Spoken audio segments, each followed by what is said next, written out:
Hey there, everybody. Thomas with Basecamp Trading. It is Thursday, November 12th, and we're going to take a look here at the S&P futures and talk a little bit about what our outlook is for next week. So before we do that, though, make sure if you're on YouTube, you hit that like button and subscribe if you haven't already done so. So really quick here with the stock market.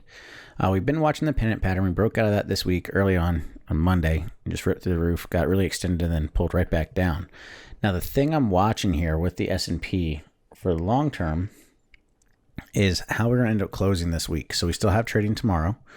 All right, but if we close down at these levels, so call it 35.30 or lower, well, 35.40 or lower, then this is looking really weak for next week. We have a bearish divergence where we have weakening momentum still on a weekly basis.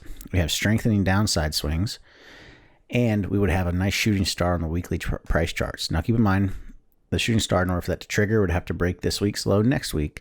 But that's currently what the outlook is. So if we do trigger that shooting star, then we're going right back down, and we'll be looking for it to come test the support again near 3260 or 3250 area. Now, if that does happen, well, actually, I shouldn't say all the way down there, at least down to about 3,400.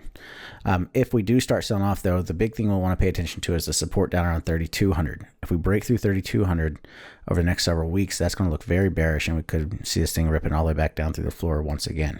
So keep an eye on it. For the time being, it's looking weak for next week, looking bearish for next week.